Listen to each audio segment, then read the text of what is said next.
New armor, new weapons, new activities, and more are here with episode Heresy. In this video, I'm covering the biggest changes that happen and what to keep an eye out for. Let's get right on into it.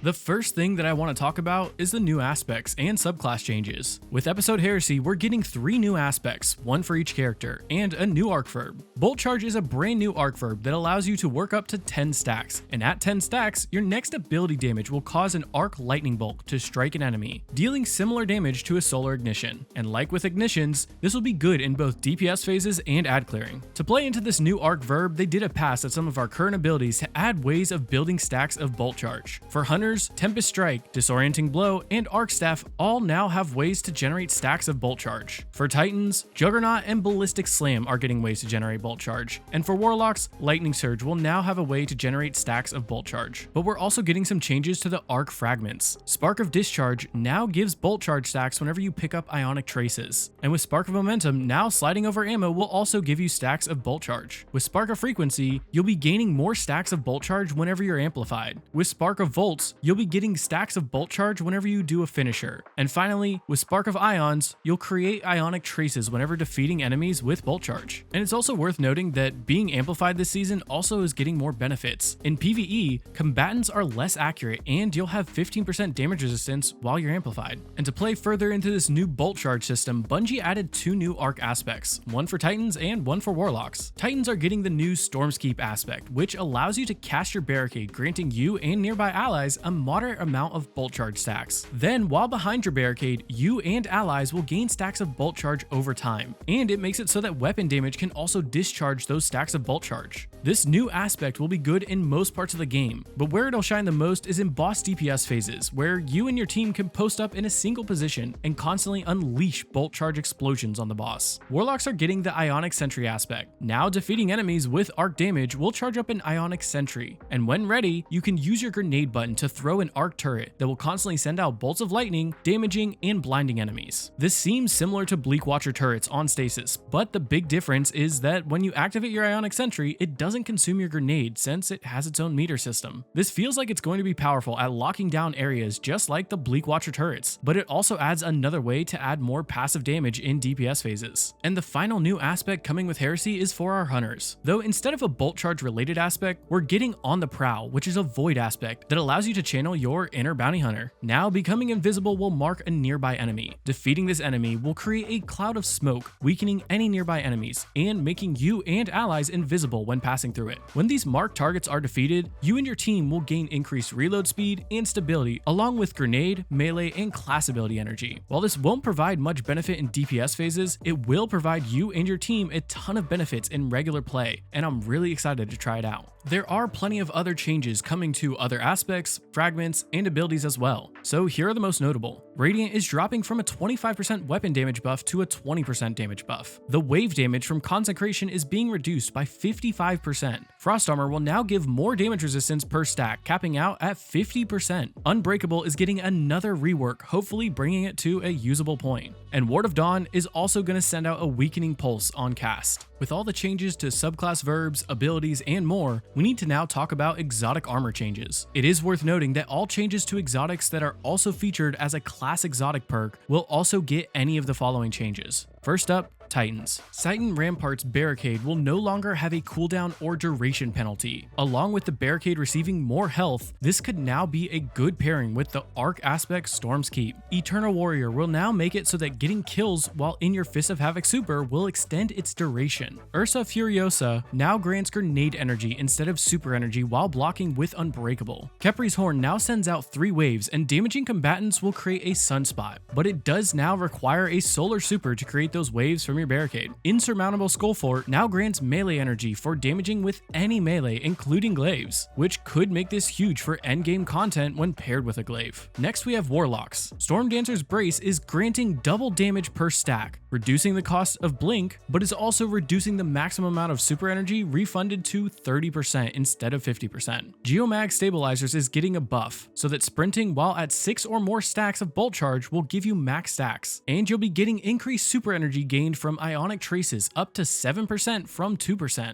This one's going to be huge for those Chaos Reach lovers. Secant Filaments now gives class ability energy when getting kills while Devour's active. For Speaker Sight, healing turrets will no longer heal allies when at full health. This is inherently a nerf and a buff, making it easier to heal allies that actually need it, but harder to proc things like Ember of Benevolence. Verity's Brow is getting a pretty big change, now working similar to other stacking exotics. Each tier will now slowly decay, and each tier will now also grant additional grenade energy per second. Overall, a solid rework and potentially a pretty big buff. And finally, we have Hunters. Sealed Ahamkara's Grasps is reworked so that powered melee kills and finishers will give Nightmare Fuel. Gaining Nightmare Fuel reloads stowed weapons and provides handling and airborne assistance. While Nightmare Fuel is active, readying a weapon and getting kills will provide more Nightmare Fuel. Gwaizen Vest is now going to provide super energy on hits as well as kills, and its increased max possible super energy gains, and it will also create a weakening smoke cloud whenever you exit invisibility. With Renewal Grasp, you're now getting double the rate at which you gain Frost Armor while you're in your Duskfield Grenade. But remember, Frost Armor is also getting a buff, so this means that you'll be gaining damage resistance a lot faster. Foe Tracers is getting an increased duration to its bonus weapon damage from 10 seconds to 15 seconds. And with Radiant Dance Machines, you're getting improved airborne assistance, hipfire mobility, range, and accuracy for primary weapons. And with primary weapons getting multi-kills, you'll refund your class ability energy. And at the same time, the dodges will now count as real dodges and activate any dodging effects.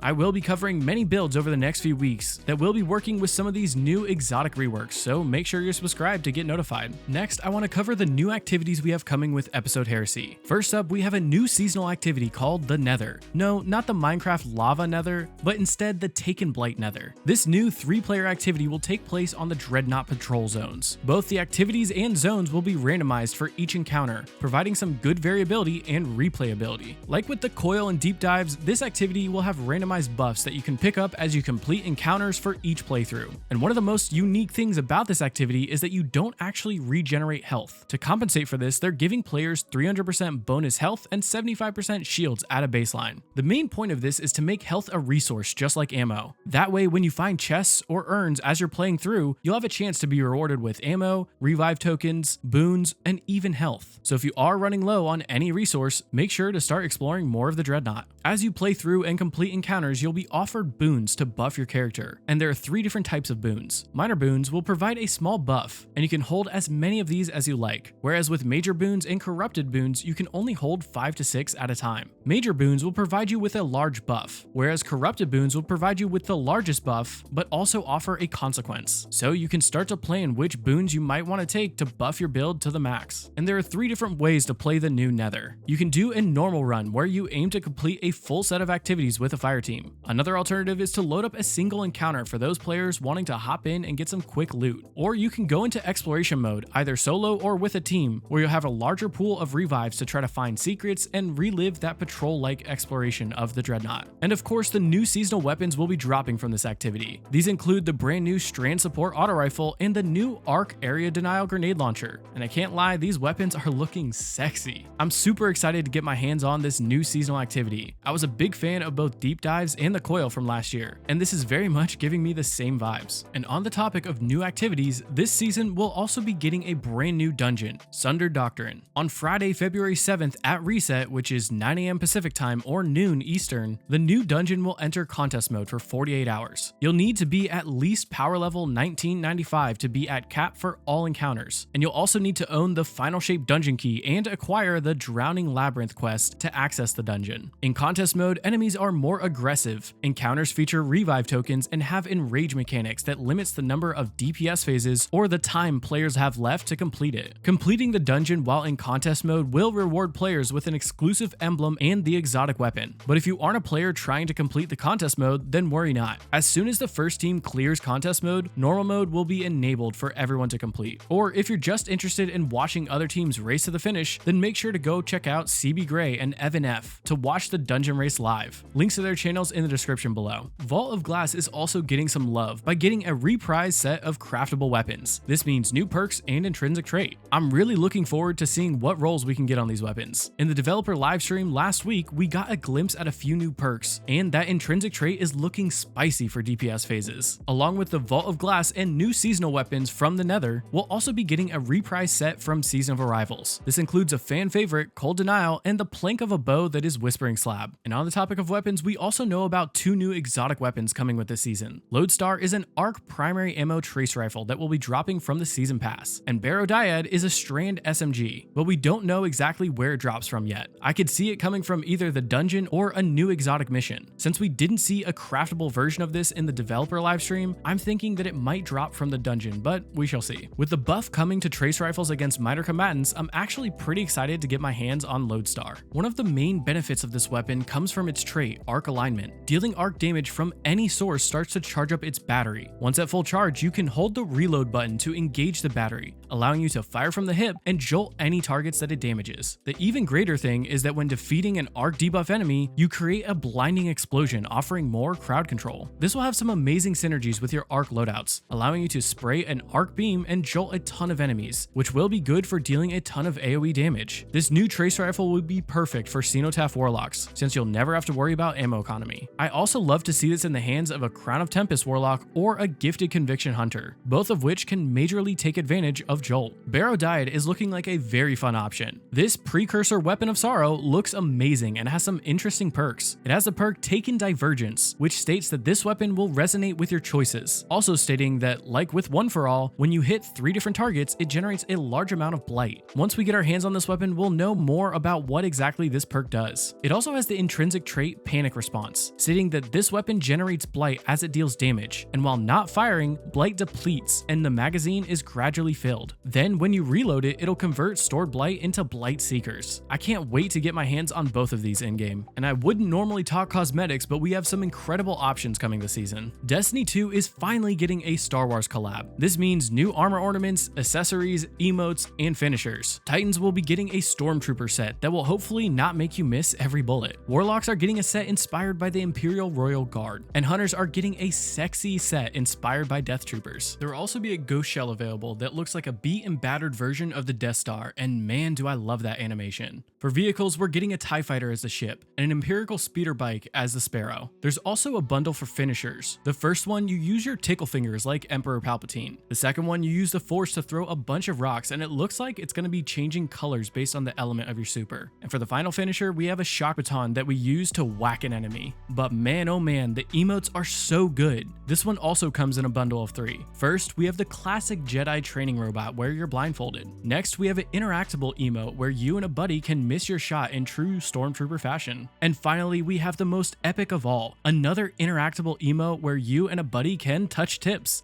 I mean, have an epic lightsaber battle. Bungie really knocked it out of the park with this Star Wars collab. We're also getting a brand new set of Trials armor, and man do I love the theme here. I've always been a big fan of Egyptian themed stuff, and this sure doesn't disappoint. So make sure to hop in the Trials playlist and earn this armor. Well, there you have it, Guardians. I've covered the biggest changes that came with episode Heresy. If I missed anything that you thought was important, feel free to leave it in the comment section below. Found this video helpful or just enjoyed seeing a new perspective? Feel free to like the video and comment down below what you're most excited for. Keep an eye out for future videos as we continue to explore the ever-evolving world of Destiny 2. Until then, may the threads of fate be ever in your favor. This is Lucky Mech signing off. See you on the next adventure, Guardians.